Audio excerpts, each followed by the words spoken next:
Bonjour, monsieur Diallo. Bonjour, maître. Alors, moi, je ne vous ai jamais vu physiquement, mais votre voix grave... J'ai pas bien compris. Je ne vous ai jamais vu physiquement, même si on a eu plusieurs interviews, et votre voix grave m'a permis de vous reconnaître. Merci beaucoup, maître. Moi, je voudrais plutôt commencer par vous remercier. Vous savez, comme l'autre défense, moi aussi le 11 février 2015, vous êtes de ceux qui m'ont soutenu lorsque, à cause du président Dadis, j'avais essuyé 3 tirs. Heureusement que la deuxième balle avait touché une personne à l'épaule, ce qui m'a permis d'être en vie. Je veux vous dire merci. Merci beaucoup, maître. Et je sais pourquoi j'ai commencé par là. Vous savez, vous avez dit tout à l'heure que même après le président Dadis, c'est-à-dire au temps de Konaté et au temps de M. Alpha Condé, vous saviez ne pas être encore en sécurité en Guinée. Ouais. Est-ce que vous le confirmez? Oui, je le confirme, oui. D'accord. Est-ce que vous comprenez aussi que l'avocat du président Dadis lui-même ne soit pas en sécurité à ce moment-là, en 2015, très loin après les événements du 28 septembre? Oui, je peux le concevoir, oui. D'accord. Est-ce que vous saviez que le président Dadis, ce n'est pas la question, est-ce que selon vous, le président Dadis peut bien être contre la sécurité de son avocat? J'ai pas bien compris. Est-ce que le président Dadis peut être contre la sécurité de son avocat? C'est lié aux événements du 28 septembre. Pour vous, est-ce que logiquement, raisonnablement, le président Dadis peut être contre la sécurité de son avocat? Non. Alors, est-ce que vous confirmez au moins que le président Dadis vous admirait? Oui, je le confirme, oui. Vraiment, il vous aimait, il vous admirait? Absolument, oui, je le confirme. Alors, à l'abbé, vous a-t-il vu? Oui, il m'a... Écoutez, il vous a reçu? Écoutez, maître, donnez-moi une seconde, s'il vous plaît. Allez-y. Le capitaine Dadis, j'ai été le premier journaliste à interviewer le capitaine Dadis. Lorsque le lundi 22 décembre 2008, le président de l'Assemblée d'alors, Aboubacar Somparé, le premier ministre d'alors, Ahmed Tidiane Souaré, le chef d'état-major de l'armée d'alors, le général Diarra Kamara, ont annoncé tard la nuit la mort du général Lansana Conté, et que le mardi matin à 7h30, jeudi 7h30 avec précision, puisque la BBC clôturait à l'époque ses programmes du matin à 7h30, à peine la BBC venait de clôturer ses émissions, alors qu'on avait parlé toute la nuit de la mort du général Lansana Conté, j'ai entendu une voix que je ne connaissais pas, que les Guinéens ne connaissaient pas, une voix d'un militaire qui annonce sur les zones de la RTG que l'armée a décidé de s'occuper des affaires du pays, que le gouvernement est dissous, que les institutions sont dissoutes, que la constitution suspendue. Je rappelle aussitôt la BBC pour dire un coup d'État est en marche à Conakry. C'était le mardi matin, 7h30. Le mardi, toute la journée,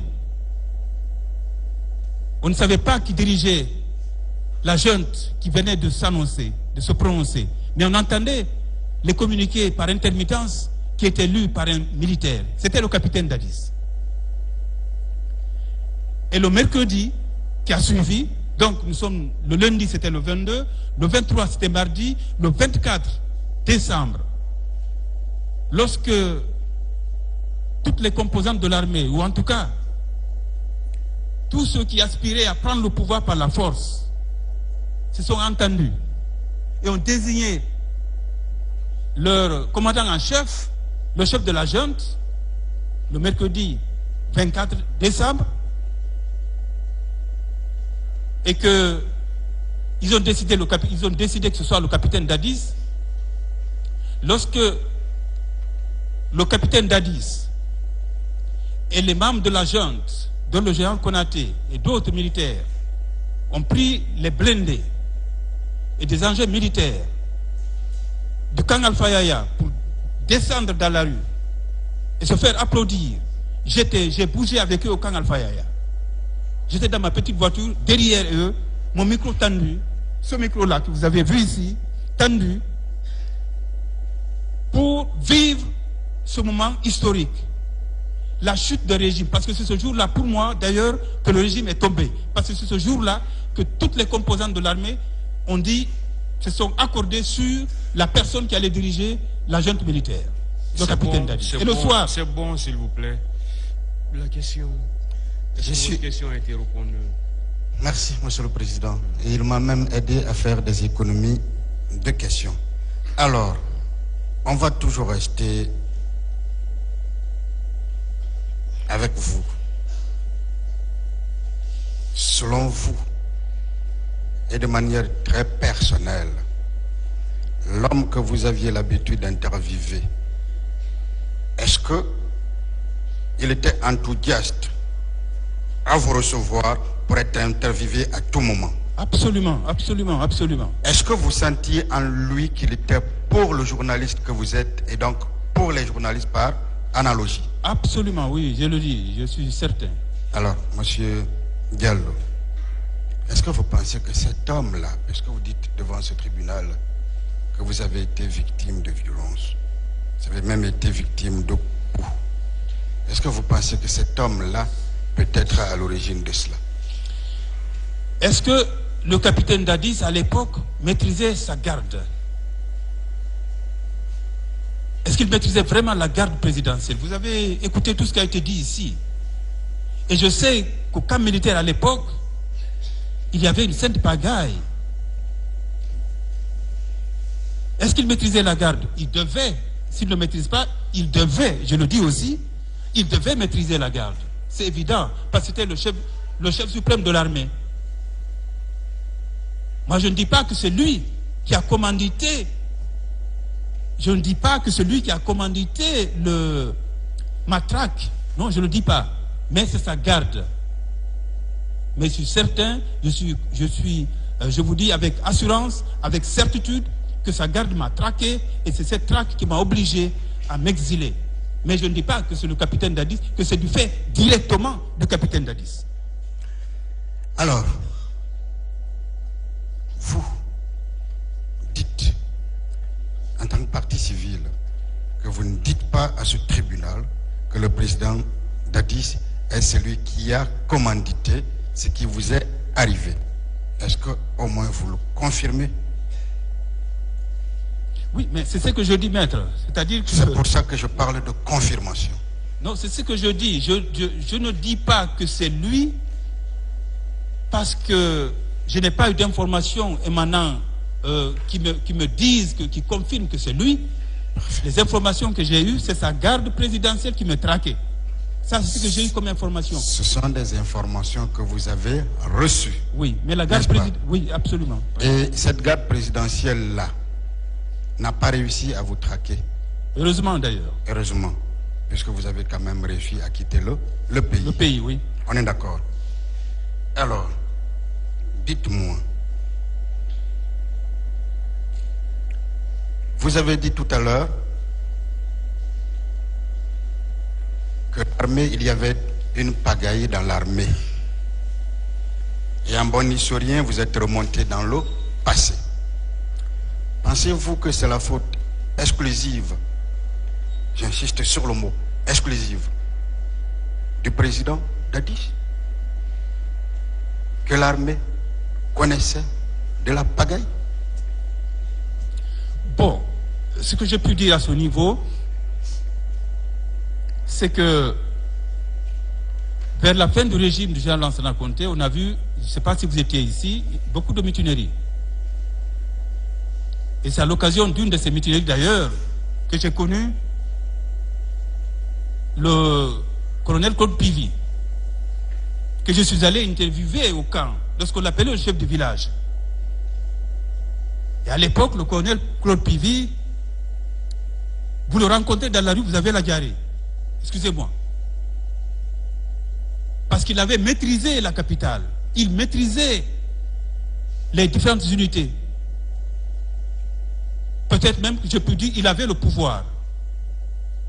Je suis allé, à l'époque, n'importe qui ne pouvait pas s'aventurer au camp Alpha Yaya. Je suis allé avec quelques journalistes, dont Sana Sadiane, qui travaillait pour la West Africa Radio Démocratie, Alassane Silla, qui travaillait pour le service anglais de la BBC, et moi-même, c'est moi qui avais pris les contacts pour rencontrer le colonel Claude Pivy dans un camp militaire où tout le monde ne pouvait pas s'aventurer. Donc je dis qu'il y avait une pagaille, parce que cette pagaille a commencé vers la fin du régime de Lansana Conté, avec les mutineries, avec l'implication des officiers dans le trafic de drogue, de cocaïne, des officiers de police aussi. Vous savez que des avions avaient commencé à atterrir à Farana et à Boké. Et que lorsque le capitaine Dadis est arrivé, il s'est attaqué aux narcotrafiquants. Il s'est attaqué aux narcotrafiquants. Il a arrêté des officiers de police et de l'armée pour normaliser ce pays. Il a voulu rapidement donner de l'eau, de l'électricité. Il a voulu au pays, il a voulu réviser les conventions minières. Je pense qu'il était, en ce moment-là, il était de bonne foi. Puisque je sais que votre question va dans ce sens-là. Je pense, en âme et conscience, qu'il était de bonne foi au début. Mais je dis que très rapidement, il a été rattrapé. Il a été rattrapé par la Guinée. Oui, la Guinée rattrape tous ceux qui gèrent. Que vous soyez ministre, que vous soyez directeur, que vous soyez président, vous arrivez avec de bonnes intentions. Quelques mois après, les intentions changent. Est-ce que c'est vous qui avez changé ou est-ce qu'on vous a fait changer? Je vous laisse la possibilité d'apprécier. Et vous n'avez aucun avis par rapport à ça, vous-même? En dehors de mon appréciation? Est-ce que vous avez un avis par rapport à ça vous-même? Par rapport à quoi? Un chef qui vient et qui gère, il est rattrapé. Est-ce que c'est lui qui change? Est-ce que ce sont les gens autour de lui qui l'amènent à changer? Oui, c'est... Est-ce que vous avez un avis personnel? Je pose la question parce que c'est ce que j'ai constaté depuis que j'observe la vie guinéenne, la vie politique. Regardez, lorsque le général Lansana Conté est arrivé en 84 au pouvoir, il a dit, nous sommes arrivés, il a dit à Kindia, nous sommes arrivés pauvres. Celui qui d'entre nous demain voyait quelqu'un d'entre nous demain riche, c'est qu'il a volé. Le général Lansana Conté a dit ça à Kindia. Mais quelques années après, j'ai vu le même général Lansana Conté dire aux commerçants, puisqu'il voulait que les prix de denrées alimentaires baissent, dire aux commerçants, si vous voulez baisser les prix, si vous ne voulez pas, laissez. Ma femme ne va pas au marché. C'était plus la même personne. Il avait changé ou on l'avait fait changer? Je vous remercie, monsieur Diallo.